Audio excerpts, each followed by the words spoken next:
क्या इजराइल ने सीरिया में परमाणु बम फोड़ दिया है? हर तरफ धुआं धुआं कैसे हो गया है और ये भारत के लिए भी एक डराने वाली बात हो रही है। जानेंगे क्या है मामला। तो WHO के चीफ टेड्रोस बाल बाल बचे हैं। जियोपॉलिटिक्स में बहुत कुछ चल रहा है, हमेशा की तरह जानने को मिलेगा बहुत कुछ। आइए जानते हैं इन खबरों को विस्तार से। क्या इजराइल ने सीरिया पर परमाणु हमला कर दिया है? ये सवाल फिर से चर्चा में है। खास तौर से मिडिल ईस्ट में इजरायली विरोधी देशों की नींद तक उड़ गई है। दरअसल बीते दिनों इजरायली सेना ने सीरिया के कई ठिकानों पर हमला बोला है। इस दौरान बीते 16 दिसंबर को टारतस में मौजूद हथियार डिपो पर भी इजराइल ने स्ट्राइक की। इसी को लेकर दावा किया जा रहा है कि इजराइल ने यहां अपनी परमाणु ताकत का प्रदर्शन किया है। रूसी मीडिया स्पुतनिक ने दावा किया है कि इजराइल ने यह हमला जंगी जहाज से किसी नई मिसाइल के जरिए किया था। वहीं कुछ लोगों का मानना है कि अमेरिका द्वारा बनाए गए B-61 न्यूक्लियर बम का इस्तेमाल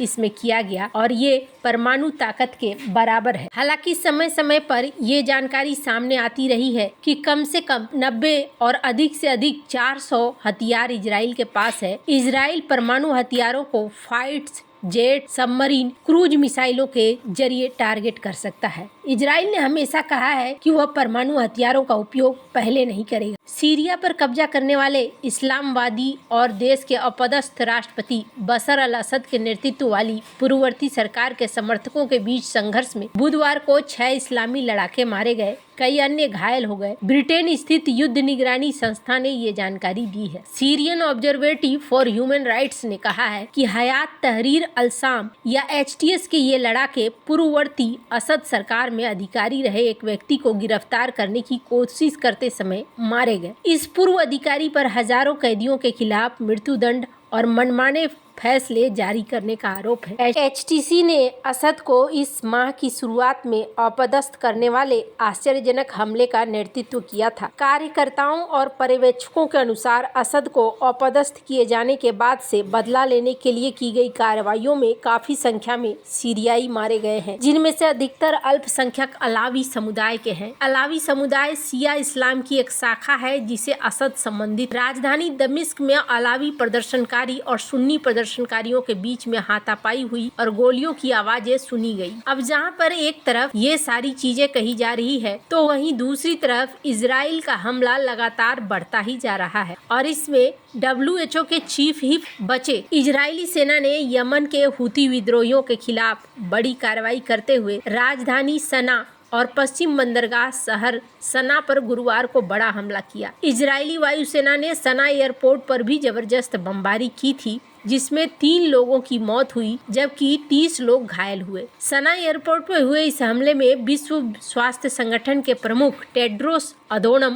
गैब्रियस बाल बाल बचे हैं। टेड्रोस ने कहा है कि वह और संयुक्त राष्ट्र की टीम प्लेन पर सवार होने के लिए एयरपोर्ट पर मौजूद थी जब इजराइल ने बमबारी शुरू कर दी। गैब्रियस ने एक्स पर एक पोस्ट में कहा कि 2 घंटे पहले जब हम सना से अपनी फ्लाइट में सवार होने वाले थे, एयरपोर्ट पर भारी बमबारी चपेट में आ गया। हमारे क्रू का एक सदस्य घायल हो गया। एयरपोर्ट पर कम से कम 2 लोगों की मौत हो गई। उन्होंने कहा कि उनकी टीम सुरक्षित है। उन्होंने आगे कहा कि हमले में एयर ट्रैफिक कंट्रोल टावर और डिपार्चर लाउंज रनवे बर्बाद हो गया है, जहां से हम कुछ मीटर की दूरी पर थे। गुरुवार को इजरायली सेना ने बताया कि उसने यमन के राजधानी सना के अंतर्राष्ट्रीय हवाई अड्डे पर हुती विद्रोहियों के ढांचे पर हमला किया। इसके साथ ही उसने पावर स्टेशनों और हुदेदाह बंदरगाहों पर भी हमले में निशाना बनाया। इजराइल का आरोप है कि बंदरगाह का इस्तेमाल ईरान से हथियार की सप्लाई के लिए किया जाता है। हुती विद्रोहियों के अल मसीरा टीवी ने बताया कि सना के पश्चिम में स्थित हुदेदाह बंदरगाह पर हुए हमले में कम से कम 3 लोग मारे गए हैं, 10 अन्य घायल हो गए। हुतियों ने कहा कि हमलों में हुदेदाह और रास ईसा के बंदरगाहों और हुदेदाह प्रांत में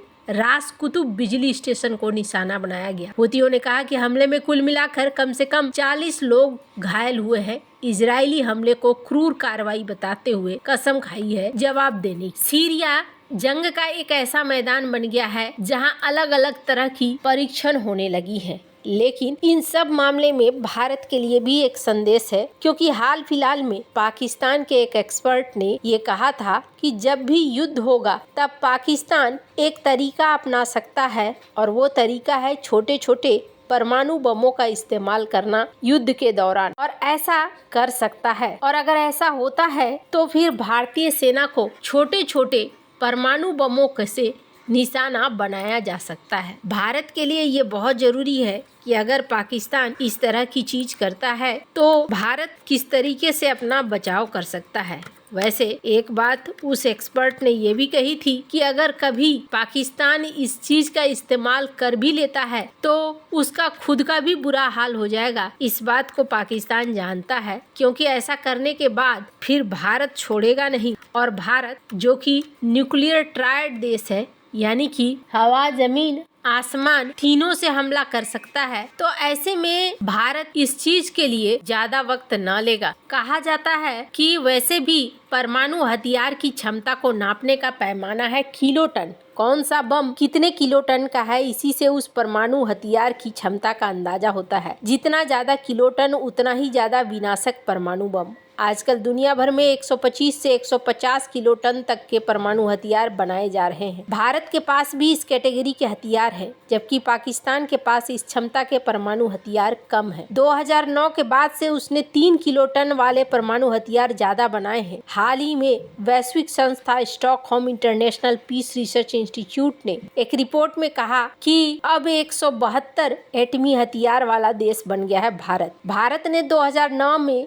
कोल्ड स्टार्ट डॉक्ट्रिन का ऐलान किया था। जवाब में पाकिस्तान ने टैक्टिकल परमाणु हथियार बनाने शुरू किए थे। ये परमाणु बम छोटे छोटे हैं जो किलोटन वजन के हैं। इसका मकसद, अगर भारत अचानक पाकिस्तान पर हमला करता है तो जवाब में ऐसे टैक्टिकल एटमी बम बनाए जाएंगे जो सीमा पर भारतीय सैनिकों की टुकड़ियों पर गिराए जाएंगे। दरअसल टैक्टिकल एटमी हथियारों का मकसद यही है, सीमा पर भारतीय सैनिकों को ज्यादा नुकसान पहुंचाना और पाकिस्तान के रिहायशी इलाकों को बर्बाद होने से बचाना। डिफेंस एंड स्ट्रेटजिक एनालिस्ट का कहना है कि परमाणु हथियार जो 2 तरह के होते हैं, टैक्टिकल और स्ट्रेटजिक। टैक्टिकल एटमी हथियार 50 किलोटन के होते हैं, वहीं स्ट्रेटजिक परमाणु हथियार 100 किलोटन से ज्यादा के होते हैं। टैक्टिकल परमाणु हथियार किसी खास मकसद के लिए बनाए जाते हैं। यह परमाणु बम छोटे होते हैं, इसका हमला खास मकसद के लिए होता है। ये छोटे इलाके में दुश्मन पर हमला करने में सक्षम होते हैं। वहीं स्ट्रेटजिक एटमी हथियार बड़े पैमाने पर नुकसान पहुंचाते हैं, जैसे नागासाकी, हिरोशिमा पर गिराए गए एटमी हथियार स्ट्रेटजिक थे, जिन्होंने बड़े पैमाने पर तबाही मचाई। तो यहाँ पर डिफेंस एक्सपर्ट्स के अनुसार किसी के परमाणु हथियार को कम या ज्यादा ताकतवर बताना सही नहीं है। ये विनाशक हथियार है। ये जरूर है कि भारत के पास जो एटमी हथियार है, अगर उनसे जंग लड़ी जाए और पाकिस्तान पर गिराए जाएं तो 10 मिनट में पाकिस्तान दुनिया के नक्शे से मिट सकता है। वहीं पाकिस्तान पर अगर भारत पर एटमी हथियार गिराता है तो भारत के कुछ हिस्सों का ही नुकसान होगा। इस वजह से भी